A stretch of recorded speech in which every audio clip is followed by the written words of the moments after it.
First first of all implementation అంటే నేను ఒకటైతే 30% గురించి ముఖ్యమంత్రి మాట్లాడిన విషయం చెప్పిన. రెండో విషయానికి 1వ తారీఖు వస్తే గత ప్రభుత్వాలు ఏవైనా ఉండని, కాంగ్రెస్ అయినా ఉండని, టీడీపీ అయినా ఉండని, అసలు ప్రభుత్వ ఉద్యోగాలు భద్రత అనేదే 1వ తారీఖు జీతము 3వ తారీఖు జీతం పడాలి అనేది అకౌంట్లలో, అది ప్రభుత్వ ఉద్యోగ భద్రత. కానీ ఈ రోజు 18 తారీఖు వచ్చినా 20 తారీఖు వచ్చినా కూడా 6 జిల్లాలలో జీతాలు పడినటువంటి దాఖలాలు మనకు కనబడుతున్నాయి. నిజంగానే అంత అభివృద్ధి జరిగితే, నిజంగానే తెలంగాణ ఖజానాలో అంత డబ్బుంటే, నిజంగానే మనం కట్టినటువంటి ట్యాక్సులు ప్రభుత్వం వసూలు చేస్తున్నటువంటి ఫైన్లు, ముఖ్యంగా ఫైన్లు, ఇవన్నీ కూడగలుపుకొని ఎందుకు తెలంగాణ ప్రజలకి ఈ రోజు ప్రభుత్వ ఉద్యోగాలలో ఉన్న వాళ్ళకి నెలకు 1వ తారీఖు 3వ తారీఖు 5వ తారీఖు అట్లీస్ట్ ఎందుకు జీతాలు పడట్లేదు ఇప్పటి వరకు? కానీ ఈ జీతాలు ఎప్పుడు పడుతున్నాయి? లిక్కర్ దందా ఎప్పుడైతే పెరుగుతూ ఉంటదో ఆదాయము, ఆ ఆదాయం పెరిగినప్పుడు ఆ ప్రభుత్వ ఉద్యోగాల జీతాలకి అకౌంట్లలో డబ్బులు పడుతున్నాయి. తెలంగాణలో మీరు చూడండి, అవును అఫ్ కోర్స్ కేసీఆర్ అన్న మాట మాత్రం ఒక్కటి మాత్రం వాస్తవం, తెలంగాణ అభివృద్ధి జరిగింది. ఎట్లా అనంటే గతంలో అక్కడక్కడ బెల్ట్ షాపులు ఉంటుండే, ఇప్పుడు ఒక్కొక్క నియోజక 2,000 బెల్ట్ షాపులు దగ్గర ఉన్నాయి అంటే ఎంత బాధాకరమో ఆలోచించండి. దాని మీద వచ్చే డబ్బుతోనే ఈరోజు తెలంగాణ ప్రభుత్వం నడుస్తుంది. వైన్ షాపులు చూడండి, గతంలో స్కూళ్ళకి లేదా విద్యా సంస్థలకి గుళ్ళకి దూరంగా 2 కిలోమీటర్ల దూరంలో వైన్ షాపులు ఉంటుండే, ఇప్పుడు కనీసం 4 అడుగుల దూరంలో వైన్ షాపులు ఉంటాయి. ఒక మహిళ రోడ్డు మీదకి వచ్చి కొట్టించుకొని తిట్టి బట్టలు చింపేశారు మహిళలు. అట్లా ఆ విధంగా రోడ్ల మీదకి వచ్చి ఒక వైన్ షాప్ మూతేయడం మనం చూసినాం జిహెచ్ఎంసీ లిమిట్లలో. ఇట్లా గల్లీ వైన్ షాప్, నియోజకవర్గానికి 1,000 సంఖ్యలలో ఇదే ఆదాయం తెలంగాణలో. ఈ రోజు ఉద్యోగాలు ఇవ్వకుండా యువతను పాడు చేస్తున్నారు. ఆ యువత కొంత భాగం తాగుబోతులకు భాగం నేరస్తులకు తయారైతుంటే, కొంత భాగం ఆడపిల్లలు బయటికి వెళ్తే మానభంగాలు చేయడం. అంటే ఖాళీగా ఉన్నవాడి మెదడు ఈ రోజు తెలంగాణ ప్రభుత్వం తినేస్తుంది ఏదో ఒక రూపంలో.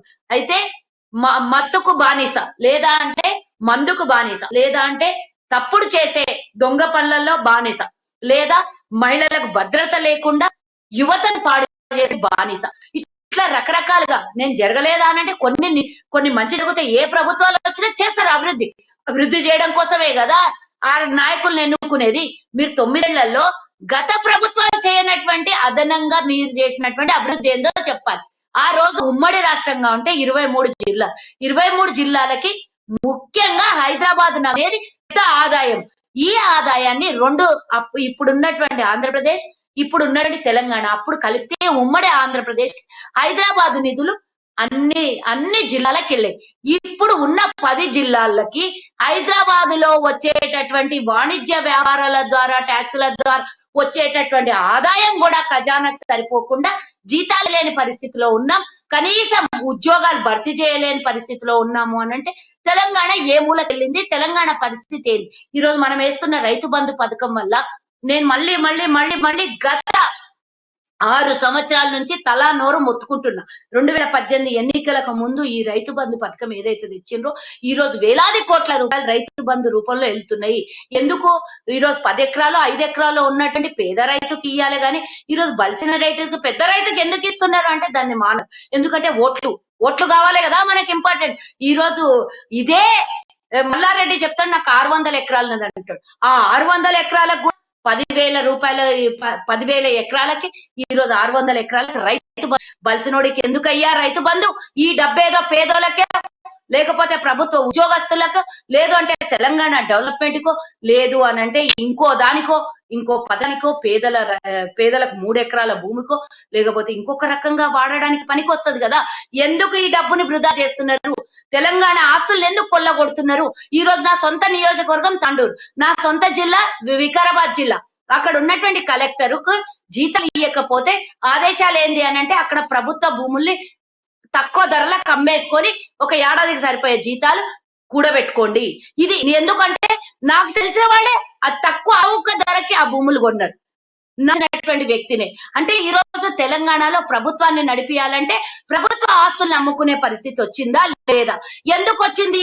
ధర్మ మనకి గత ప్రభుత్వాలు ఇంత పెద్ద రాష్ట్రాన్ని నడిపిన ఏనాడు ప్రభుత్వ జీతాలకి ఇంత గండిపడకపోతుండే, ఎన్నడూ ఖజానా ఖాళీ ఉండకుండే. ఈ రోజేమో 4-5 మంది మాత్రం దేశంలోనే అదాని అంబానీలకు మించిపోయి శ్రీమంతులు అవుతున్నారు. మరి తెలంగాణ ప్రజలు శ్రీమంతులు అవ్వట్లేదు, తెలంగాణ ప్రభుత్వం శ్రీమంతుల ప్రభుత్వం అవ్వట్లేదు ఎందులేదు అంటే ఇవన్నీ కారణాలు కావా? ఈ రోజు మియాపూర్ భూములు ఎక్కడ పోయినాయి?